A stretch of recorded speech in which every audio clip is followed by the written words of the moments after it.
Alors vous allez le voir, aujourd'hui les lectures ne sont pas des plus commodes, mais ça vaut la peine d'être lu quand même. Alors c'est surtout la première partie qui va être assez surprenante. Donc c'est dans Lamentation, le chapitre 3, les versets 1 à 26. Donc c'est Jérémie qui parle, Jérémie qui, pour le situer, est un prophète d'Israël à une période franchement difficile. Il vit l'exil d'une grande partie du peuple. Lui reste là avec quelques personnes, mais bon, dans une situation où tout est sinistré. Donc il en a quand même un peu gros sur la patate, il veut un petit peu secouer les consciences, mais il n'y a pas grand monde qui veut l'écouter. Et voici ce qu'il dit et ce qu'il ressent au fond de lui. « Moi je suis l'homme qui connaît le malheur sous les coups furieux de sa colère. C'est moi qui l'emmène, il parle de Dieu, et qu'il fait marcher dans les ténèbres et non dans la lumière. Contre moi seul, il continue à porter la main tout le jour. Il ronge ma chair et ma peau, il brise mes os. Il dresse autour de moi comme un mur d'amertume et de peine. Il me fait habiter dans les lieux obscurs comme les morts d'autrefois. Il m'entoure d'un mur épais pour que je ne sorte pas. Il rend pesantes mes chaînes. J'ai beau crier, appeler au secours, il étouffe ma prière. Il mure mes chemins avec des blocs de pierre. Il me fait perdre ma route. Il est pour moi comme un ours à l'affût, un lion en embuscade. Il détourne mes chemins et me déchire. Il fait de moi une ruine. Il tend son arc et me place comme une cible pour sa flèche. Il transperce mes reins avec les flèches de son carquois. Tout mon peuple rit de moi. Il me ridiculise tous les jours par ses chansons. Il me rassasie d'herbe amère et m'enivre d'amertume.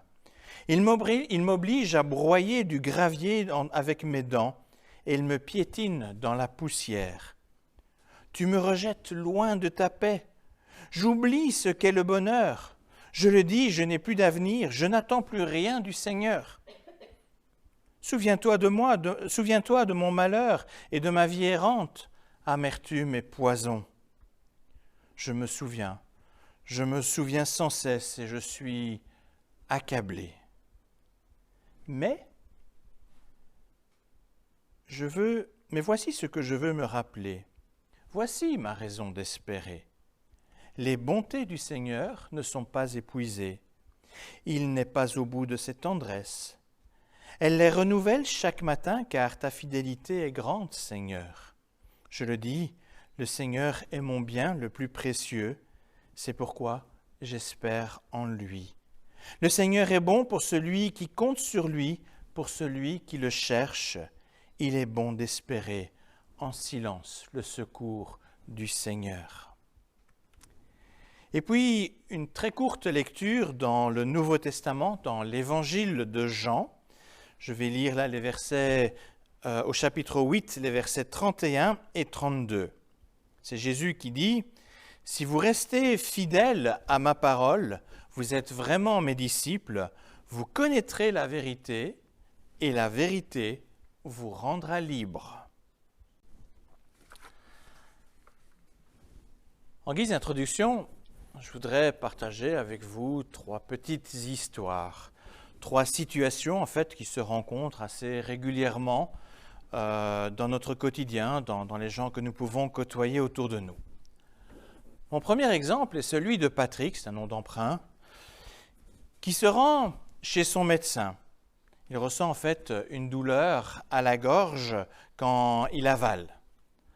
Après que Patrick a expliqué son cas et après un examen palpatoire, le docteur lui dit qu'il est nécessaire d'effectuer un examen complémentaire pour en savoir davantage sur cette petite boule qu'il sent à la gorge.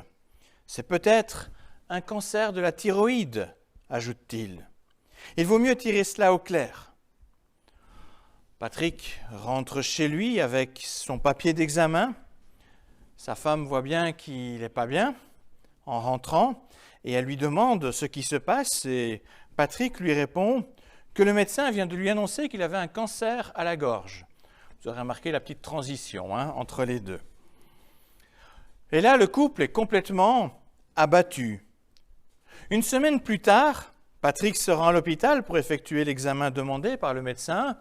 Alors le spécialiste qui l'examine effectue l'examen et puis il dit à Patrick qu'il s'agit probablement d'un nodule bénin, qu'il suffit juste d'une petite intervention chirurgicale pour l'enlever, mais rien de grave. Et Patrick sort bien sûr de l'hôpital soulagé, avec le sourire aux lèvres, apaisé en fait de ce qu'il vient d'entendre. Mais pendant une semaine, il n'en est pas large. Sophie est une fille qui chez qui on a constaté un souci de dyslexie au cours de sa scolarité. Alors durant toute sa jeunesse, ses résultats scolaires n'étaient pas brillants en raison de cette difficulté qu'elle avait. Et très souvent, elle recevait des remarques qu'elle ne travaillait pas assez ou qu'elle n'était bonne à rien. Plus tard, elle se marie. Pourtant, assez vite, on peut s'apercevoir qu'elle n'est pas épanouie. D'un tempérament très effacé, elle se renferme de plus en plus.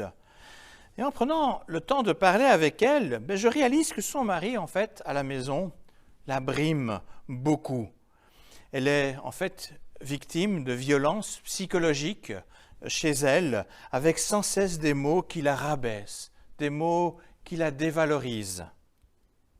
À présent, Sophie se sent totalement inutile, au point d'avoir perdu le goût de vivre. Et elle se pose la question, à quoi bon continuer? Mon troisième exemple est celui de Bruno. Par le passé, il était très impliqué dans son église locale. Malheureusement, un jour, il surprend son pasteur occupé à puiser indélicatement dans l'offrande du dimanche. Heurté par ce qu'il a vu, il a rapidement été voir un autre responsable de la communauté pour lui expliquer ce qui l'a surpris. Et à ce moment-là, l'affaire fait grand bruit, car en fait, il découvre que ce n'est pas la première fois que cela arrive. C'était déjà arrivé à plusieurs reprises, mais les anciens avaient fermé les yeux sur ce problème de peur qu'il n'y ait un scandale dans l'Église. Mais désormais, Bruno, lui, est profondément en colère. Il a plein de colère en lui. Il est en colère contre son pasteur, mais aussi contre les anciens qui ont fermé les yeux, et il quitte la communauté. Très déçu par ce qu'il a vu dans sa paroisse, il ne veut plus mettre les pieds dans une église. Il a dans son cœur un profond ressentiment pour son ancien pasteur qui pourtant, il l'avait beaucoup aimé, beaucoup apprécié. Désormais, il préfère vivre sa foi chez lui, dans son coin, convaincu que toutes les églises dysfonctionnent et que l'hypocrisie est la norme chez les chrétiens. Et pourtant, c'est plus comme avant dans la vie de Bruno. À présent, il a perdu quand même quelque chose, il a perdu ce goût du service des autres qu'il avait quand il était encore dans l'Église. Alors il y a un point commun qui relie ces trois histoires. On voit que les trois personnes citées furent fortement affectées dans leurs émotions au point de vivre un passage avide, un temps de déprime, pour ne pas dire de dépression. Je ne vais quand même pas parler de dépression pour une semaine de passage à vide, mais quand ça s'installe, ce n'est plus simplement de la déprime, on va vraiment parler de dépression. Et pour chacun d'eux, ce sont les croyances qu'ils ont, ce qu'ils ont dans leur tête, ce qu'ils pensent dans leur tête, qui sont à l'origine de cet état dépressif. Patrick pensait qu'il avait un cancer. Le médecin lui avait dit que c'était simplement l'éventualité, mais pour lui, c'était devenu un fait et il a ressassé ça comme une vérité dans sa tête, ce qui l'a entraîné vers le bas. Sophie, à force d'entendre qu'elle vaut rien, elle a commencé à croire qu'elle ne valait rien. Et Bruno, lui, parce qu'il a vu un problème à un moment donné, il pense que toutes les églises sont remplies d'hypocrites. Dans ces 3 exemples, on voit que les pensées dictent les émotions. Ils se sont sentis mal, et ça c'est plutôt dans les émotions, parce qu'ils ont ressassé une pensée, un peu une idée fixe quelque part, par le petit chien. Ce que ces personnes croient influence leur état d'esprit.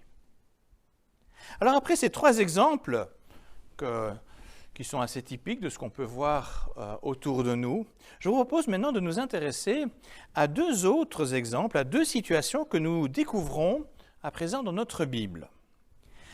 La première concerne Jérémie, donc au chapitre 3 du livre des Lamentations, le passage que nous avons lu en commençant.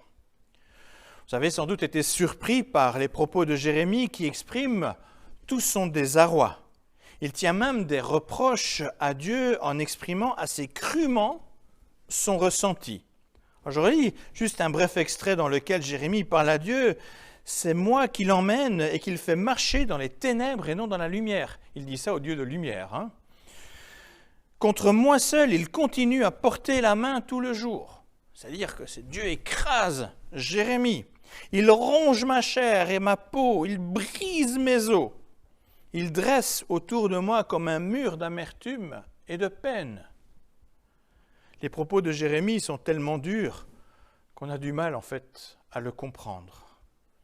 On se dit mais qu'est-ce qui lui passe par la tête à ce moment-là?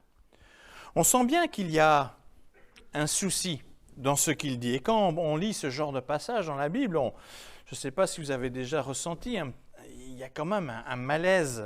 On se demande mais pourquoi c'est là? On se demande finalement pourquoi on trouve de telles paroles. On nous dit la Bible c'est parole de vérité, et puis je tombe là-dessus, ça veut dire quoi? Dieu veut écraser, c'est ça la vérité? Pourtant, il existe en fait un très grand intérêt à lire ces mots, car ils nous permettent de voir que nous ne sommes pas seuls à ressentir une totale incompréhension devant Dieu. Tout à l'heure, dans le chant, je ne sais pas si vous avez fait attention, on a chanté que la parole de Dieu est comme un miroir.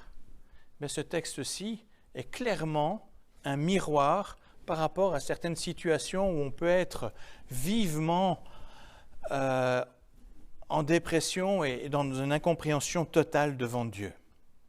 En fait, qui d'entre nous n'a jamais pensé à un moment ou à un autre cette question? Mais Seigneur, est-ce qu'au moins tu m'écoutes? Tu vois bien que je ne suis pas bien. Est-ce que tu m'écoutes là? Quand je t'appelle, pourquoi est-ce que tu n'agis pas? J'attends que tu bouges là et il n'y a rien qui se passe. On a l'impression que Dieu est là, qu'il nous écrase un peu comme Jérémie. Chez certains croyants, les propos seront peut-être un peu moins virulents que ce que Jérémie a pu prononcer, mais en fait, c'est parce qu'ils pensent que Dieu fait son possible. Mais à l'impossible, nul n'est tenu. On ne croit pas tout à fait au Dieu tout-puissant. Mais ce n'est pas le cas chez Jérémie. Chez Jérémie, il ne manque pas de foi dans la capacité de Dieu. Mais paradoxalement, cela augmente les reproches qu'il lui adresse. Dans l'esprit de Jérémie, comme Dieu peut tout, le trou noir dans lequel il se trouve ne peut être que venant de Dieu. Et Jérémie en vient même à dire que les ténèbres viennent de Dieu. Je ne sais pas si vous remarquez, mais c'est quand même assez blasphémateur de la part d'un prophète. Il ne va pas de main morte. Ou encore, il va dire que Dieu l'écrase et génère même l'amertume. En d'autres mots, si on lit entre les lignes, Jérémie accuse Dieu de provoquer son propre péché. Jérémie a de l'amertume, mais il accuse Dieu de son péché. Pour un grand prophète comme lui, on a de quoi être assez surpris. Jérémie, il va clairement très fort. Il pousse la lamentation jusqu'à dire un peu plus loin, « Je n'attends plus rien du Seigneur. » Waouh! Là, il nous scie complètement. Les propos de Jérémie sont d'une violence surprenante, et cette violence, on la rencontre aussi parfois dans notre propre cœur. Et c'est tout pour ça qu'il il est intéressant quand même de lire ces passages, d'être assez lucide par rapport à cette violence qui peut parfois traverser notre cœur. Cependant, Jérémie ne s'arrête pas là. Il poursuit, et c'est là, vous allez voir, tout l'intérêt de ce passage biblique, tout ce qui va le rendre si intéressant pour nous. Bien qu'il vienne à exprimer ses pensées qui suscitent chez lui une vive émotion de rejet et de tristesse, le petit mot « mais ». Ce petit mot « mais » annonce un tournant. Jérémie a conscience que ses pensées sont troubles, mais à présent, il fait face à son flot d'émotions et de pensées négatives en reconsidérant autrement sa situation. Pour réaliser cette volte-face, il choisit de se rappeler ce qu'il sait par ailleurs à propos de Dieu. Il prend conscience qu'il est inondé de pensées à cause de ce qu'il vit, des difficultés dans lesquelles il est, mais il cherche à contrer ce flot de pensées en se rappelant ce qu'il a appris de Dieu auparavant. Il ne va pas simplement regarder la situation telle qu'elle se présente là devant ses yeux, il ne va pas se contenter uniquement de ces pensées qui traversent sa tête et qui ne contrôlent plus beaucoup. Il veut à un moment donné faire halte, se dire il y a un moment pour faire silence devant Dieu et essayer de reconsidérer d'autres éléments de ce qu'il connaissait déjà avant de Dieu. Et au verset 21 et 22, nous lisons « Mais voici que je veux me rappeler ».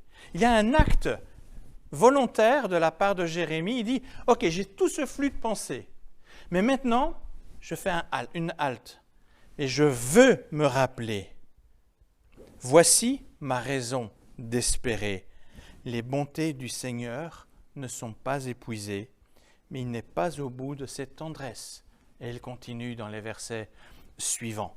On voit là un changement de ton que vous avez pu entendre dans la lecture du passage, parce que tout d'un coup, il fait cet acte de dire « Ok, il y a ce flux de pensée qui est là, mais je veux aussi mettre maintenant d'autres pensées, je veux un peu équilibrer les choses. » Jérémie est dans le désespoir, et pour s'en sortir, dans un éclair de lucidité, il jette son encre afin de saisir d'autres pensées plus justes qui lui donnent des raisons d'espérer.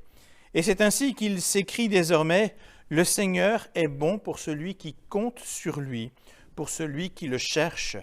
Il est bon d'espérer en silence le secours du Seigneur. » Est-ce que Jérémie, on aurait pu croire dans un premier temps qu'il était inconséquent en parlant de Dieu qui écrase et puis en disant un Dieu qui sauve, mais les premières pensées, c'est un peu ce qu'il croyait, mais il veut se raccrocher à autre chose et il se rappelle de qui est vraiment Dieu, de façon à pouvoir changer ce qui se passe dans son cœur.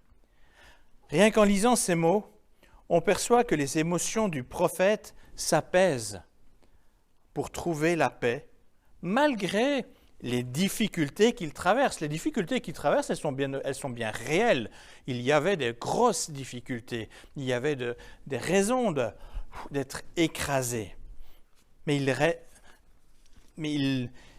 y a là un changement d'attitude chez lui qui fait que tout d'un coup, par ses pensées nouvelles, il peut trouver la paix malgré les difficultés toujours présentes.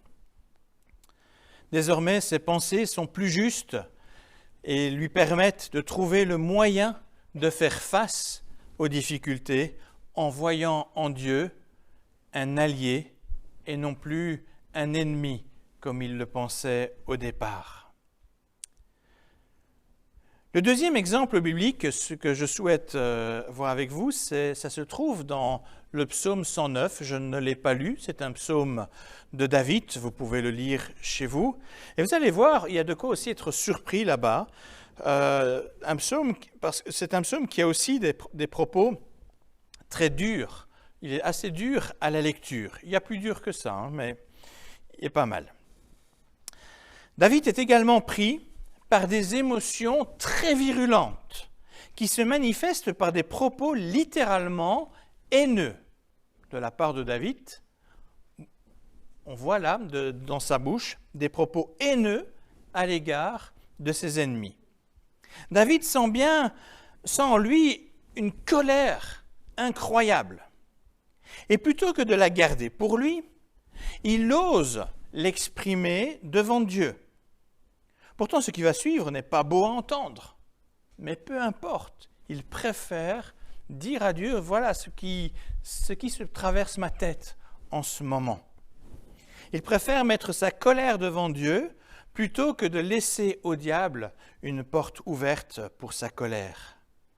Alors écoutez ce que David dit, des paroles assez surprenantes là encore dans notre Bible.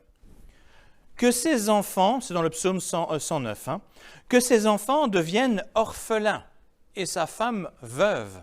En d'autres mots, qu'il soit tué. Que ses enfants deviennent vagabonds et mendiants. Ces enfants, qu'est-ce qu'ils ont à faire? Ils sont responsables de ce que le père a fait. Mais David souhaite aussi que ses enfants deviennent vagabonds et mendiants, qu'ils mendient parmi les ruines de leur maison, qu'un créancier mette la main sur tout ce qui est à lui et que des étrangers s'emparent de ses biens, que personne ne lui montre de loyauté ni ne manifeste de bonté envers les orphelins qu'il laissera, que sa descendance périsse et que son nom disparaisse dès la prochaine génération. Ouh. Quand je vous dis que David, il va vraiment fort et qu'il était animé de colère, il faut avoir une sérieuse colère pour parler de cette façon. Quand on lit ça, on se demande comment David a osé dire ces propos devant Dieu. Comment est-ce qu'il a pu dire ça devant Dieu? Ce genre de truc, on se met dans la chambre, on va le dire en catémini avec quelqu'un d'autre, mais surtout pas à la lumière devant Dieu. Mais c'est justement tout l'intérêt de ce psaume. Il nous montre qu'il vaut mieux être honnête devant Dieu en ne niant pas les pensées horribles qui peuvent traverser notre tête. Ça ne signifie pas que les désirs, et entre autres ici les désirs de David, soient justifiés et même souhaitables. David va beaucoup trop loin dans son souhait. Dieu le sait bien. Et heureusement que Dieu ne va pas réaliser tout ce que David demande de cette manière-là. Mais pour le coup, elles sont bel et bien, ce sont des pensées qui sont quand même présentes, qui génèrent une vive émotion dans la tête, chez David. Elles sont là et il veut quand même les montrer devant Dieu parce que c'est quand même ces pensées qui génèrent ces émotions virulentes. David ne maîtrise pas ses émotions. Il choisit dès lors de les exprimer devant Dieu malgré leur violence brutale. En fait, David est blessé. David est abattu à cause de ceux qui lui font du tort. Pour écrire des trucs ainsi, David est clairement en sérieuse dépression devant la difficulté, devant la méchanceté à laquelle il doit faire face. Pourtant, après avoir exprimé sa haine qui traverse son cœur, il continue en disant « Je suis pauvre et malheureux. Au fond de moi, j'ai le cœur transpercé. » Là aussi, il est honnête. Il a mal. Il a mal. Sa haine est là, elle s'exprime, mais c'est parce qu'il a mal de toutes ces blessures qu'il reçoit. Malgré les vives émotions qui l'animent, David a ce sursaut de chercher du secours auprès de Dieu. Il ne veut pas s'accrocher à ses pensées. Ce n'est pas parce qu'elles ont été dites que David veut s'arrêter là. Il les donne, mais puis il appelle au secours du Seigneur. Il veut aller au-delà de ces pensées horribles. Il ne veut pas s'accrocher à ces pensées qui provoquent la détresse. Il appelle Dieu en disant « Secours-moi, Seigneur, mon Dieu, puisque tu es fidèle. Sauve-moi. » Tiens, c'est étonnant. C'est David lui-même qui appelle un changement chez lui. Il n'appelle pas le changement d'emblée chez l'ennemi, il appelle le changement chez lui. Il se rend bien compte que c'est d'abord dans son cœur que les choses doivent être changées. Ce dernier exemple nous montre qu'il vaut mieux reconnaître ses émotions, même si elles sont mauvaises. Ces émotions qui peuvent parfois remplir notre tête n'arrivent pas sans raison. Elles sont les conséquences de réflexions qui tourbillonnent dans notre tête. Et il existe toujours une raison, généralement, qui explique ces vives émotions. Affronter ses émotions devant Dieu, c'est aussi reprendre quelque part le contrôle pour éviter que les choses ne dérapent, que les choses ne se détériorent. Dans l'Épître aux Éphésiens, l'apôtre Paul exhorte à rejeter le mensonge, et puis il poursuit en disant « Mettez-vous en colère, mais ne péchez pas, que votre colère s'apaise avant le coucher du soleil. Ne donnez pas au diable l'occasion de vous dominer. » En fait, ce que Paul écrit bien plus tard, c'est ce que David, à sa manière, applique dans le psaume 109. Il a cette colère, mais il ne veut pas rester avec cette colère. Il appelle Dieu au secours, il veut changer. Il y a une profonde colère en lui, mais il ne veut pas que ses émotions continuent à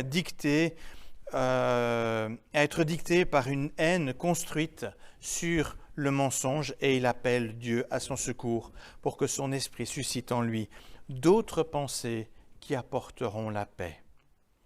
De cette façon-là, parce que s'il restait dans sa colère, il risquait d'aller vers le péché, et à ce moment-là, il laisse vraiment une porte d'entrée à l'ennemi qui se sert de ça pour diriger un petit peu notre vie, nous faire encore plus de mal, nous tirer vers le fond. Alors dans les 5 exemples que j'ai cités, les 3 premiers de l'introduction, les 2 qui viennent de la Bible, on retrouve en fait un point commun, des idées, des pensées fausses ou incomplètes, parce que c'est pas, quand on veut parler de vérité, une demi-vérité n'est pas la vérité non plus. Des pensées fausses ou incomplètes engendrent la tristesse et la dépression. Tant qu'on rumine des pensées strictement négatives, on ne parvient pas à reprendre le dessus sur les émotions négatives qu'on peut ressentir.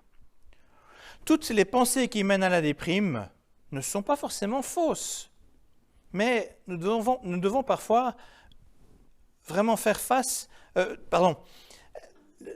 Elles ne sont pas fausses parce qu'il y a des moments où on doit vraiment faire face à des situations objectivement difficiles devant nous. Il y a des situations qui sont clairement dures à vivre.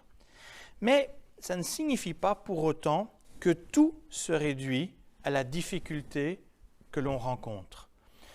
Si on ne regarde que la difficulté et plus rien d'autre, à ce moment-là, vous êtes finalement dans une demi-vérité. Et donc, ça vous tire vers le bas. Il y a autre chose à considérer.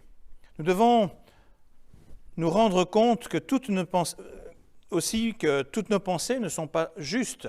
Vous avez vu l'exemple de Patrick, qui est revenu du médecin, qui pensait avoir un cancer. Ce n'était pas une pensée juste. Et pourtant, de Jérémie qui pense que Dieu l'a abandonné, ce n'était pas une pensée juste. Il fallait changer. Par exemple aussi, ce n'est pas parce que plusieurs personnes ont régulièrement dit que nous étions bons à rien, que c'est vrai. On est tellement influencé par ce qu'on peut entendre à gauche, à droite. Parfois, on se focalise sur ces paroles, on ne regarde pas le reste, pardon pour les fleurs, et on est avec quelque chose qui devient même, qui n'est plus juste. Dans un cas comme dans l'autre, c'est-à-dire que ce soit une demi-vérité, que ce soit même quelque chose qui ne soit pas juste, il est primordial de nous placer devant Dieu en lui nous demandant qu'il nous aide à percevoir la vérité. La parole de Dieu est pleine de promesses véritables et pleine de paroles justes, d'encouragement. Nous en avons en fait besoin pour notre santé psychologique, notre santé spirituelle. Si vous ne lisez pas votre Bible, vous n'allez pas non plus pouvoir profiter de ces paroles d'encouragement, de ces promesses. On en a besoin. Nous avons besoin de nous rappeler que nous avons de la valeur aux yeux de Dieu. Nous avons besoin de nous rappeler qu'il veut toujours notre bien. Nous avons besoin de nous rappeler qu'il reste fidèle et toujours présent à nos côtés. Ces éléments-là aussi sont à prendre en compte. Ce sont là également des vérités, des pensées qui méritent d'être considérés quand on ne va pas bien. Ne pas simplement penser les difficultés, mais aussi penser, tiens, et Dieu, qu'est-ce qu'il est pour moi aujourd'hui? Qu'est-ce qu'il me dit pour moi aujourd'hui? Et ne pas garder uniquement ces pensées négatives. Des pensées fausses ou incomplètes nous emprisonnent en fait dans la dépression, alors que la vérité nous rend libres.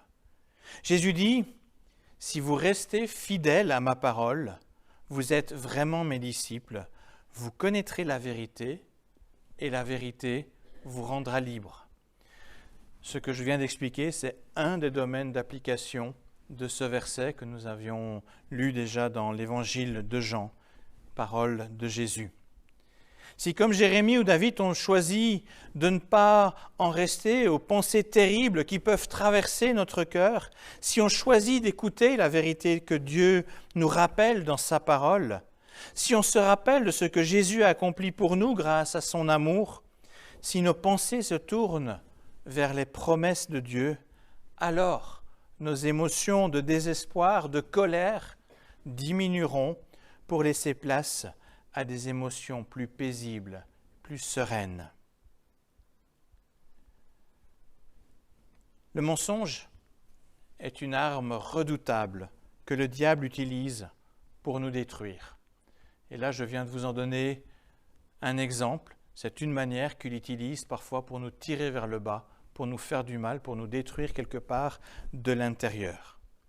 Si nous laissons le mensonge ou même des demi-vérités animer nos pensées, nous allons vivre des émotions qui peuvent conduire à la tristesse et même au désespoir.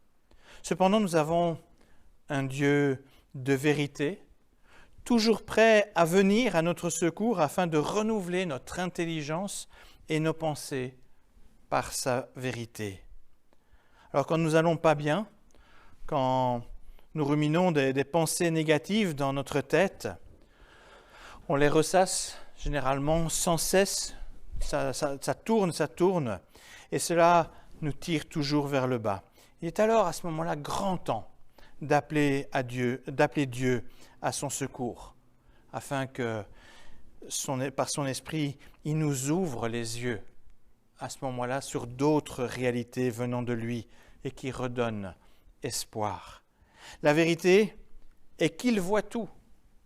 Il connaît nos besoins. Il est fidèle. Il est tout-puissant. Il nous aime intensément. Nous avons donc de bonnes raisons d'espérer en lui. Quand vous avez des idées noires, repensez à tout cela. Dieu m'aime. Dieu est tout-puissant. Dieu est là. Il me voit. Il me connaît jusqu'au plus profond de moi-même. Il connaît mes besoins. Dieu est fidèle. Jamais il ne s'éloigne, jamais il ne nous abandonne. Alors je termine en vous laissant un dernier verset de David dans le psaume 31, le verset 23 qui résume en quelque sorte ce que j'ai expliqué au cours de cette prédication.